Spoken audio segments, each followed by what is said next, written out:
Hello दोस्तों, welcome to only IAS. देखिए, बहुत ही रिसेंटली नीति आयोग के द्वारा एक इम्पॉर्टेंट पॉलिसी ब्रीफ प्रेजेंट किया गया है and that is regarding gig economy. अब ये जो नीति आयोग ने डिफरेंट डिफरेंट रिकमेंडेशंस दे रखी हैं इस पर्टिकुलर सेक्टर के रिगार्डिंग, इनको समझना ज़रूरी क्यों होता है? क्योंकि देखिए, यूपीएससी 2021 में ना हमारे सामने एक मेंस के अंदर क्वेश्चन आया था 10 मार्क का। वो क्या था? Explain the role of gig economy in the process of empowerment of women. आपने अगर यूपीएससी का जो जीएस पेपर 1 का सिलेबस देखा हो, वहाँ पर एक टॉपिक है वुमेन से रिलेटेड। अब हुआ क्या, ये जो वुमेन का टॉपिक है ना, उसको इन्होंने रिलेट कर दिया जो करंट अफेयर्स में हम गिग इकोनॉमी के बारे में पढ़ते रहते हैं। तो कहीं ना कहीं ये पर्टिकुलर क्वेश्चन में आप काफ़ी सारी रिकमेंडेशंस यूज़ कर सकते हो जो कि नीति आयोग ने यहाँ पे दी हैं। साथ ही साथ देखो, जब आप ना नीति आयोग या और इम्पॉर्टेंट जो ऑर्गेनाइजेशंस हैं उनकी कुछ रिकमेंडेशंस को अपने आंसर्स में कोट करते हो ना, तो कहीं ना कहीं आपके आंसर में एक बहुत अच्छी वैल्यू एडिशन हो जाती है। ठीक है, एंड डेफिनेटली जितने अच्छे आपके पॉइंट्स होंगे, जितने स्पेसिफिक चीज़ों को आपने कोट किया होगा, उतने ही ज़्यादा पॉसिबिलिटी रहती है कि आपके मार्क्स उतने ज़्यादा आएंगे मेंस के अंदर। तो बहुत ज़रूरी हो जाता है ये समझना कि गिग इकोनॉमी के रिगार्डिंग क्या क्या रिकमेंडेशंस हैं। साथ ही साथ मैं ये भी आपके साथ डिस्कस करूंगा कि गिग इकोनॉमी आखिर में एग्जैक्टली होती क्या है। राइट, तो ये पर्टिकुलर ना इनके द्वारा रिप्रेजेंट की गई थी ये रिपोर्ट। और साथ ही साथ देखो, यहाँ पर ना बहुत सारी पिक्चर्स के थ्रू भी इन्होंने हमें बताने की कोशिश करी है। आप जैसे यहाँ पे देख सकते हो, ठीक है ना। आप जैसे जानते हो, जैसे आपने कभी ना कभी घर पे अपने खाना ऑर्डर किया होगा, ठीक है, थ्रू स्विगी हो गया, जोमेटो हो गया, ठीक है। इसके अलावा भी इवन आपने ना डिफरेंट कुछ अपने घर पे डिफरेंट वर्क्स के लिए कुछ अलग अलग लोगों को पार्ट टाइम के लिए, part time as in part time exactly नहीं कह रहा मैंने, मतलब कि कुछ घंटों के लिए, क्या आपने बोला कि अच्छा प्लम्बर का काम है तो 2 घंटे प्लम्बर काम करने आया एंड उसको कॉरस्पॉन्डिंग आपने पैसे दे दिए। राइट, इसके अलावा देखो और भी चीज़ें हो सकती हैं, जैसे कि आपके जो डिफरेंट फ्रीलांसिंग वाली चीज़ें होती हैं, ठीक है ना। तो जो भी फ्रीलांसिंग करते हैं लोग, वो भी कहीं ना कहीं इसके अंडर ही आ जाते हैं। उसके अलावा आप कभी कैब्स में ट्रैवल किए होंगे, ठीक है, ओला हो गया, ऊबर हो गया। तो इनके जो डिफरेंट इनके जो एम्प्लॉयज़ हैं, एम्प्लॉयज़ ना कह के रादर आई शुड से कि जो यहाँ पे ड्राइवर्स वगैरह काम करते हैं, वो क्या हो गए, वो भी एक तरह से हम उनको गिग इकोनॉमी में इंक्लूड कर सकते हैं। तो डिस्कस करते हैं एग्जैक्टली ये रिपोर्ट कहती क्या है। देखो, इस रिपोर्ट ने ना पहले कुछ चीज़ें हाईलाइट करी हैं, क्या कि ना इंडिया में एक तरह की इकोनॉमिक रेवोल्यूशन आ रखी है and at the same time आपको रियलाइज़ करना है कि इंडिया में डेमोग्राफिक डिविडेंड भी होता है। ठीक है ना, हमने बहुत सारी जगह चर्चा भी करी है। बेसिकली जो इंडिया का मोस्ट ऑफ द लोग है ना, वो वर्किंग एज में आते हैं। ठीक है, तो वर्किंग एज में आने की वजह से कहीं ना कहीं इंडिया के पास एक बहुत अच्छी अपॉर्चुनिटी है। ठीक है ना, जैसा कि यूएन पॉपुलेशन फंड के द्वारा बोला भी गया है कि इंडिया के पास बहुत अच्छी अपॉर्चुनिटी है कि आने वाले टाइम में ग्रोथ करें, क्योंकि इंडिया के जो डिपेंडेंट पॉपुलेशन है वो काफ़ी कम है, क्योंकि most of the population is in working age. ठीक है ना, तो इस वजह से ये डेमोग्राफिक डिविडेंड को यूज़ करना बहुत इंपॉर्टेंट हो जाता है। इसके साथ ही आप यहाँ पे डेटा भी देख सकते हो कि नियरली हमारे पास 50 करोड़ के आसपास की लेबर फोर्स है, तो बहुत ही एक बड़ी लेबर फोर्स है।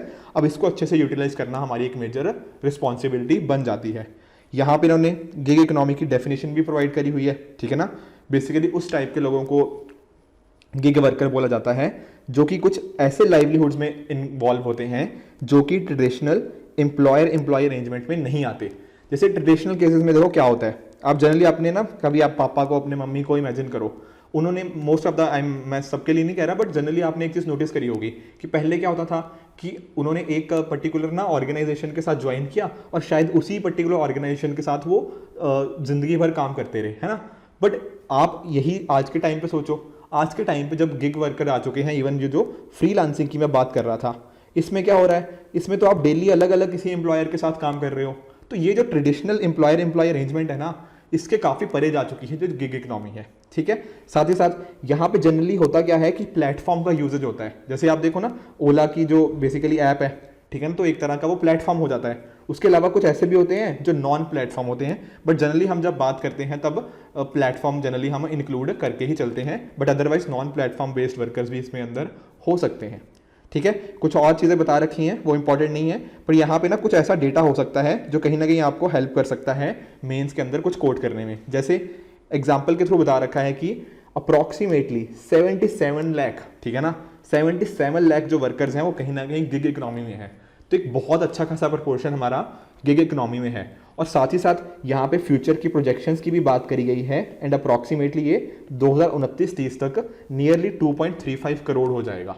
तो कितनी ज़्यादा आने वाले टाइम में ना हम एक्सपेक्ट कर रहे हैं कि कितनी ज़्यादा तेज़ी से ये सेक्टर ग्रो करने वाला है।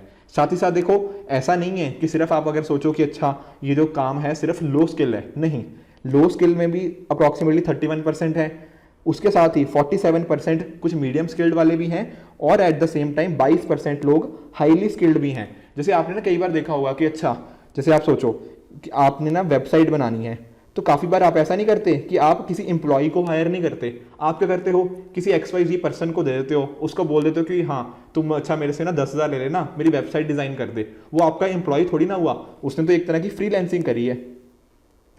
तो यानी कि ये जो गिग इकोनॉमी है ना, यहाँ पर लो स्किल्ड वाले लोग भी हैं, मीडियम स्किल्ड वाले भी as well as highly skilled लोग भी यहाँ पे कहीं ना कहीं इन्वॉल्व हैं। ठीक है, तो ये पर्टिकुलर डेटा था। अगर आपको कुछ कहीं इस टाइप का डेटा कोट करना हो एसए के अंदर या जीएस पेपर के अंदर, तो डेफिनेटली ये डेटा आप कोट कर सकते हो, जो कि नीति आयोग ने हमें प्रोवाइड किया है।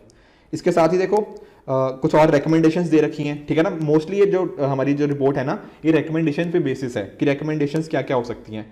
तो एक इन्होंने बोला है कि एक हम प्लेटफॉर्म इंडिया इनिशिएटिव नाम से कुछ एक तरह का प्लेटफॉर्म बना सकते हैं। अब इसके अंदर देखो सारी चीज़ों का ना एक प्लेटफॉर्म के थ्रू, सिंगल प्लेटफॉर्म के थ्रू कह लो कि यहाँ पे डिफरेंट प्रोसेस को थोड़ा सिंप्लीफाई किया जाएगा। जैसे कि किसी को फंडिंग सपोर्ट चाहिए हो गिग इकोनॉमी के लिए, स्किल डेवलपमेंट हो, सोशल इंक्लूजन हो, ये सारी की सारी चीज़ें अंडर प्लेटफॉर्म इंडिया इनिशिएटिव करी जा सकती हैं।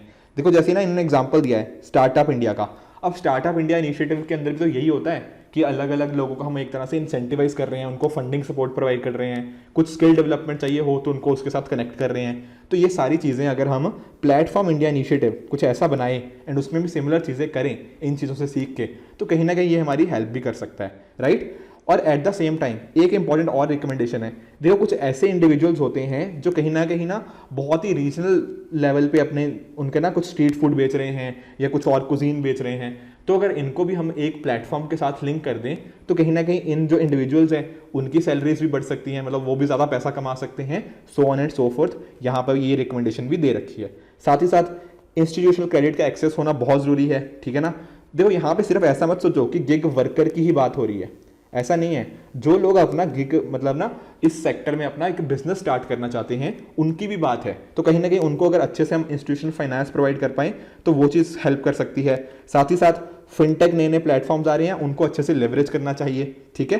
साथ ही जो प्रायोरिटी सेक्टर लैंडिंग नॉर्म्स, मैं आपको बार बार इकोनॉमी की क्लासेस में डिस्कस भी करता हूँ कि 40% जो हमारा डिफरेंट ना बैंक्स का PSL है, कईयों का 75% भी है, ठीक है ना। आप देख सकते हो जैसे रीजनल रूरल बैंक हो गया या और स्मॉल फाइनेंस बैंक्स को भी बोला गया है, कोऑपरेटिव्स को भी अकॉर्डिंगली ना। तो ये चीज़ें भी आप देख सकते हो कि प्रायोरिटी सेक्टर लैंडिंग नॉर्म्स के भी यहाँ पे रिकमेंडेशन दे रखी हैं कि इनको जो फर्स्ट टाइम बोरोवर्स को भी आप अगर लोन्स प्रोवाइड करते हो तो प्रायोरिटी सेक्टर लैंडिंग में काउंट कर सकते हैं। साथ ही साथ एक्चुअल में एक चीज़ नोटिस करी गई है कि अगर आप गिग इकोनॉमी में देखो ना तो वुमेन बहुत कम है।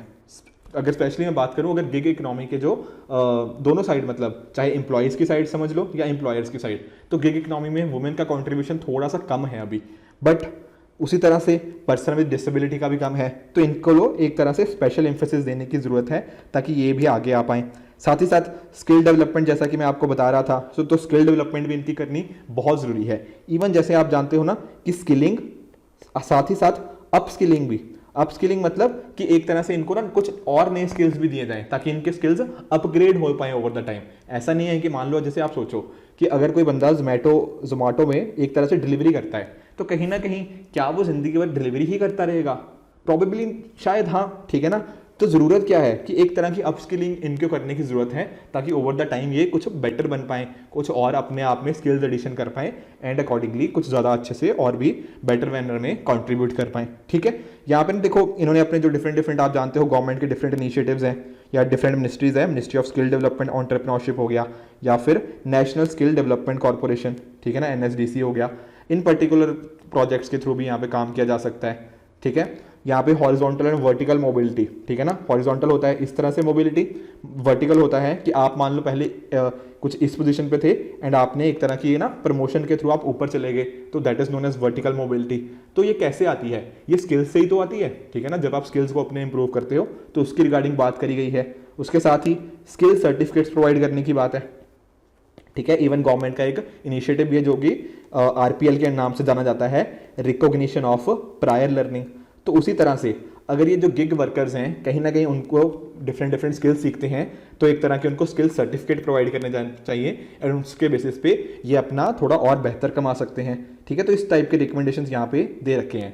उसके अलावा देखो जेंडर सेंसिटाइजेशन की बात करी गई है, सोशल इंक्लूजन की बात करी गई है, एंड इवन जो हमारे CSO हैं that is civil society organisations, इनको कैसे इन्वॉल्व करके हम women workers and person with disability वालों को बेहतर बना सकते हैं। साथ ही साथ देखो जेंडर सेंसिटाइजेशन के अंदर ना आप एक तरह का इंक्लूसिव कम्युनिकेशन सिस्टम, एंड साथ ही एक चीज़ आप और रियलाइज करो, मान लो कि एक वुमेन है, वुमेन वर्कर है, कहीं ना कहीं देखो कल को हो सकता है कि she might be giving birth to a baby, ठीक है ना, तो कहीं ना कहीं इनकी कॉरस्पॉन्डिंग हो क्या होगा, मैटरनिटी लीव भी होनी चाहिए। ठीक है ना, पर क्या आपको लगता है, एक एग्जांपल से सोचो, जैसे मान लो ना आप सोच लो कि मतलब मान लो कि ओला ड्राइवर है, एक वुमेन वर्कर जो है वो ओला में ड्राइवर है, कहीं ना कहीं कल को अगर इसका बच्चा होने वाला है तो उनको मैटरनिटी लीव ऑब्वियसली नहीं मिल रही। ठीक है ना, मुझे नहीं पता डिफरेंट कंपनीज के अंदर कैसा सिनेरियो है, बट मोस्ट ऑफ द जगह शायद अगर ये काम नहीं करेंगे तो इनको पॉसिबली उसके कॉरस्पॉन्डिंग पैसा नहीं मिलता। इवन सेम चीज़ बाकियों के लिए भी ट्रू है कि मान लो कि एक ड्राइवर है, ठीक है, अब ड्राइवर कल को बीमार हो गया, ठीक है, जैसे आप अपना केस सोचो, आप मान लो किसी कंपनी में काम करते हो, तो कल को अगर आप बीमार हो गए तो आप क्या बोलोगे, आप सिंपली मैनेजर को बोल दोगे कि मुझे मैनेजर साहब आज एक दिन के लिए मुझे सिक लीव चाहिए। पर ये ड्राइवर अगर बीमार हो जाए तो इसका तो उस दिन का मतलब इसको तो पैसे नहीं मिलेंगे ना उस दिन के। तो ये चीज़ें बहुत सारी इस टाइप के इश्यूज हैं जो कि हमें कहीं ना कहीं यहाँ पे देखने को मिलते हैं, और उसके लिए इन्होंने ना ये डिफरेंट चीज़ों की बात करी गई है। साथ ही साथ देखो जो सोशल सिक्योरिटी की मैं बात कर रहा था, पेड सिक लीव होनी चाहिए, हेल्थ एक्सेस होना चाहिए, इंश्योरेंस की बात करी गई है, एंड इनके अलावा ना कुछ एग्जांपल्स भी दे रखे हैं, जैसे कि एग्जांपल देखो आप इंडोनेशिया का, कि इंडोनेशिया के अंदर क्या होता है कि वर्क एक्सीडेंट की इंश्योरेंस होती है, कि अगर आप काम करते टाइम किसी जगह आपका एक्सीडेंट हो जाए तो उसके कॉरस्पॉन्डिंग जो भी इंश्योरेंस होगा वो थ्रू द एम्प्लॉयर के द्वारा प्रोवाइड किया जाएगा। डिजीज़ के रिगार्डिंग इंश्योरेंस होता है। साथ ही साथ कुछ रिटायरमेंट प्लान्स जो कि यूनाइटेड किंगडम में देखे जाते हैं, तो इस टाइप के प्लान्स हम इंडिया में भी इम्प्लीमेंट कर सकते हैं। एट द सेम टाइम देखो कुछ हो सकता है जो इरेगुलरिटी ऑफ वर्क, जैसे मान लो कि कोविड-19 था, अब कोविड-19 के अंदर जैसे मान लो कैब्स चल ही नहीं रही, ठीक है ना, तो ओला और उबर वाले कैसे कमाएंगे जब लॉकडाउन हो गया। तो कहीं ना कहीं जब ऐसी सिचुएशन आ जाए कि इरेगुलरिटी ऑफ वर्क है तो इनको कैसे प्रोवाइड करना है, उसके रिगार्डिंग भी कुछ प्रकार की सपोर्ट इनको मिलनी चाहिए, ये बात करी है नीति आयोग ने। ठीक है जी। साथ ही साथ देखो कुछ और एग्जांपल्स भी दे रखे हैं कि जो हमारे ना कुछ गवर्नमेंट ऑर्गेनाइजेशंस हैं वो प्राइवेट सेक्टर के साथ कोलैबोरेट कर सकते हैं, जैसे Kerala state civil supplies corporation ने जोमेटो के साथ कोलैबोरेट किया था, एंड अकॉर्डिंगली इसने अच्छे रिजल्ट्स भी लेके आए। ठीक है, कंटिजेंसी कवर की बात करी गई है, ठीक है ना, कि फंडिंग के लिए ही। उसके अलावा एक इंपॉर्टेंट चीज़ इन्होंने एक फ्रेमवर्क दे रखा है, इसको आप ना डेफिनेटली अपने आंसर्स में मेंशन करना, दैट इज रेज फ्रेमवर्क। ठीक है ना, कि रेज फ्रेमवर्क की बात करी गई है सोशल सिक्योरिटी कोड। देखो अगर आपने कोड ऑन, ठीक है ना, जो लेबर कोड्स हमारे आए थे 2019-2020 के राउंड, कहीं ना कहीं अगर उनको पढ़ा होगा, यहाँ पे 4 लेबर कोड्स की बात करी गई थी, उसमें से एक क्या था, कोड ऑन सोशल सिक्योरिटी। अब इसके अंदर भी ना कुछ कंडीशंस हैं कि गिग इकोनॉमी के लिए कुछ प्रोविजंस हमने ऑलरेडी इस कोड में दे रखी है। ठीक है, तो कहीं ना कहीं साथ ही साथ इन्होंने बात करी गई है कि हमें ये 5 pronged अप्रोच, रेज अप्रोच अपनाने की जरूरत है। जैसे कि आर से क्या हो जाएगा, आर से हो जाएगा कि अलग अलग एरियाज का अलग अलग काम होता है, कि जैसे ओला वाले का अलग काम है, जो फ्रीलांसर है उसका कुछ अलग काम है, तो उनके कॉरस्पॉन्डिंग अलग अलग हमें ना उनको रिकॉग्नाइज करना होगा कि सारे प्लेटफॉर्म के लिए हम सिंगल पॉलिसी नहीं बना सकते। साथ ही साथ ऑगमेंटेशन की जरूरत है, ठीक है ना, फाइनेंसिंग मैकेनिज्म की। उसके अलावा जो कि इनकॉर्पोरेट करने होंगे डिफरेंट एरियाज के different interest depending on the type of platform, कि कितने किस प्रकार के वर्कर्स हैं, क्या उस पर्टिकुलर ऑक्यूपेशन में वुमेन कितनी हैं, उस हिसाब से। साथ ही साथ वर्कर्स को सपोर्ट करना होगा एंड अकॉर्डिंगली बेनिफिट्स उनको रेडिली एक्सेसिबल कराने होंगे। ठीक है जी, यही सारी चीज़ें अकॉर्डिंगली डिस्कस करी गई हैं। उसके अलावा कि हमें ना ऑक्यूपेशंस को एक तरह से इन्यूमरेट करने की जरूरत है। देखो यहाँ पे ना एक चीज़ और भी बोली गई है कि देखो what can be measured can be managed, तो कहीं ना हमें इन चीज़ों को अच्छे से मेजर करने की ज़रूरत है, मतलब इनको देखना पड़ेगा कि कितने हैं। अगर मान लो हमें यही नहीं पता कि इंडिया में गिग वर्कर्स हैं कितने, या फिर कौन से पर्टिकुलर प्लेटफॉर्म पे कितने गिग वर्कर्स हैं, कौन से किस तरह से काम करते हैं, क्योंकि गिग वर्कर्स भी आपने देखा ना कि लो स्किल्ड भी हैं, हाई स्किल्ड भी हैं, मीडियम स्किल्ड भी हैं, तो उनके लिए पॉलिसीज तभी बन पाएंगी ना जब हमें पता होगा कि कितने लोग हैं उस पर्टिकुलर सेक्टर के अंदर, वो किस तरह का काम कर रहे हैं या फिर उनको किस तरह की ज़रूरतें हैं। अगर जब तक हमें ये चीज़ नहीं पता होंगी तो कैसे बनेगा। तो इसलिए ये एनुमरेशंस की बात करी गई है एंड साथ ही साथ अकॉर्डिंगली हम नेचर ऑफ कॉन्ट्रैक्ट उसके बेसिस पे डिज़ाइन कर सकते हैं। साथ में ना इन्होंने कुछ फ्यूचर में भी बोला है कि फ्यूचर में और क्या चीज़ें करनी चाहिए कि स्मॉल प्लेटफॉर्म्स का सर्वे करना चाहिए। यहाँ पे आप एक एग्जाम्पल सोचो, जैसे आप सोचो एक प्लेटफॉर्म है, मान लो स्विगी जैसा बहुत बड़ा प्लेटफॉर्म है, उसके अलावा हो सकता है बहुत छोटे आपके ना आसपास के घरों में भी, आपके आसपास के एरियाज में भी कुछ इस प्रकार के प्लेटफॉर्म्स चल रहे होंगे। क्या जो काम स्विगी कर रहा है और जो आपके कोई बहुत ही स्मॉल प्लेटफॉर्म्स कर रहे हैं, जो इनकी दिक्कतें हैं और जो इनकी दिक्कतें बहुत अलग है ना, तो हम एक तरह की यूनिफाइड पॉलिसीज कैसे लेके आ सकते हैं कि स्विगी को भी वही चीज़ें करनी पड़े और स्मॉल प्लेटफॉर्म को भी। तो इनको ना सर्वे करना बहुत ज़रूरी है कि स्मॉल प्लेटफॉर्म के रिगार्डिंग क्या क्या इश्यूज आ रहे हैं। उसके अलावा देखो वुमेन रन प्लेटफॉर्म्स की भी बात करी थी हमने और पर्सन विद डिसेबिलिटी की भी बात करी। साथ ही साथ फॉर्मलाइजेशन ऑफ एम्प्लॉयमेंट इससे हो रही है या नहीं हो रही है ये भी चेक करना है एंड कितना ये हमारी इंडिया की जीडीपी में कंट्रीब्यूट कर रहे हैं ये जानना भी बहुत ज़्यादा ज़रूरी है। ठीक है, तो ये तो देखो थी रिपोर्ट की बात। कुछ और चीज़ें मैं अगर आपको थोड़ा सा और ना एक तरह से एक्सप्लेन करने की बात करूं तो आप देखो जैसे ये इकॉनमी में आप समझ गए कि जैसे फ्रीलांसर भी हो सकते हैं, इंडिपेंडेंट वर्कर्स हो गया, और साथ ही साथ इनके बीच में एक तरह का प्लेटफॉर्म हो गया और जो कस्टमर्स होंगे जिनको उस प्रकार की सर्विस चाहिए। एक डेटा मैं आपको और देता हूं कि जैसे ना दिल्ली एनसीआर है, ठीक है ना, ये पर्टिकुलर रीजन को ना एक तरह का गिग हब बोला गया है क्योंकि यहाँ पे ना most of the activities in Delhi NCR, ये ज़्यादातर एक्टिविटीज इवन ना आई थिंक 40% के आसपास जो एक्टिविटीज़ हैं वो कहीं ना कहीं गिग इकोनॉमी से आ रही हैं। मतलब गिग इकोनॉमी में लोग इतना ज़्यादा काम कर रहे हैं, इसको मतलब ना इंडिया में वन ऑफ द मतलब most important areas regarding gig economy भी बोला गया है। उसके अलावा देखो मुंबई हो गया, बैंगलोर हो गया, ये भी हैं काफ़ी, but Delhi NCR is at the top. साथ ही साथ देखो यहाँ पे कुछ अगर मैं बात करूँ कुछ इश्यूज़ की तो आप समझ सकते हो। पहली चीज़ तो देखो एक तरह का ये है कि ये यहाँ पे थोड़ा ना अनरेगुलेटेड है। ऑल्दो हमने जो सोशल सिक्योरिटी कोड 2020 के अंदर थोड़ा डिस्कस किया है, बट एग्जैक्टली उसके अंदर ये चीज़ मतलब सारी की सारी चीज़ें रेगुलेटेड नहीं है। साथ ही साथ अनस्टेबल इनकम का भी एक इशू है। ठीक है जी, तो ये सारी चीज़ें ओवर इश्यूज आते हैं। इसके अलावा ना देखो एक इश्यूज और भी कुछ नए नए आ रहे हैं। जैसे आप एग्जाम्पल सोचो, अभी देखो जोमेटो ने आई थिंक कल या परसों ही जो ब्लिंकिट करके एक ना स्टार्टअप है उसको मतलब उसको ना एक्वायर कर लिया हो। अब इसकी बात क्या है इसके बोलने की कि जो ब्लिंकिट है ना वो 10 मिनट के अंदर आपकी ना घर डिलीवरी कर देगा, या बेसिकली जोमेटो आपके अंदर 10 मिनट के अंदर डिलीवरी कर देगा इन सम स्पेसिफिक एरियाज। सारे एरियाज में ऐसा एप्लीकेबल नहीं होगा, कुछ स्पेसिफिक एरियाज में होगा। तो कहीं ना कहीं देखो इस प्रकार से ना बहुत सारे लोग ऐसा भी बोलते हैं कि जब ऐसी चीज़ होएगी तो कहीं ना कहीं हम ना स्पीड को ज़्यादा महत्व दे रहे हैं ओवर द एम्प्लॉय। जो एम्प्लॉय के कंसर्न होते हैं, बेसिकली जो गिग वर्कर हैं, एम्प्लॉय ना बोल के मैं गिग वर्कर ही बोलूंगा, तो जो गिग वर्कर के कंसर्न्स हैं उनको काफ़ी हद तक पीछे छोड़ दिया गया है। उसके अलावा देखो अगर आपने कभी ओला ड्राइवर या उबर ड्राइवर के साथ बात करी हो तो आपने काफ़ी बार रियलाइज़ करा होगा कि काफ़ी बार ना उनको 12-12 घंटे काम करने पड़ रहा है या फिर बहुत अच्छी सैलरी नहीं मिल रही, so on and so fourth. तो इस प्रकार के डिफरेंट इश्यूज़ यहाँ पे देखने को मिलते हैं। साथ ही साथ जॉब सिक्योरिटी का भी एक मेजर कंसर्न आ जाता है। ठीक है, तो इस प्रकार के इश्यूज़ काफ़ी सारे होते हैं। इसके अलावा देखो एक लास्ट चीज़, एक ना ग्लोबल गिग इकोनॉमी इंडेक्स है। ठीक है, हमें याद नहीं करना ये कौन देता है क्योंकि बहुत सारी ऑर्गेनाइजेशंस हैं और उनका नाम इंपॉर्टेंट भी नहीं है हमारे एग्जाम के लिए। यहाँ पर बोला गया है कि India is one of the top most growing countries in this freelance market. ठीक है, तो ये पर्टिकुलर कोट भी आप पर्टिकुलर ना इस पर्टिकुलर इंडेक्स को भी अपने आंसर में डेफिनेटली कोट कर सकते हो। ठीक है फ्रेंड्स, तो आई होप आपको ना बहुत सारा डेटा मिला होगा जो कि आप गिग इकोनॉमी के क्वेश्चंस में लिख सकते हो। बाकी जो आपको ऑलरेडी चीज़ें पता है गिग इकोनॉमी की, डेफिनेटली वो पॉइंट्स तो आप अपने आंसर में ऐड अप कर ही सकते हो। ठीक है फ्रेंड्स, तो ये सी report regarding NITI Aayog I think काफ़ी अच्छी रिपोर्ट है, काफ़ी सारी रिकमेंडेशंस आपको जानने को मिली होंगी एंड अकॉर्डिंगली ये सारी की सारी रिकमेंडेशन आप अपने आंसर्स में लिख के बहुत अच्छी वैल्यू एडिशन लिख सकते हो एंड मेन्स के अंदर अपने आंसर्स को और भी बेहतर बना सकते हो। So this is it for this video, keep working hard, goodbye and good luck.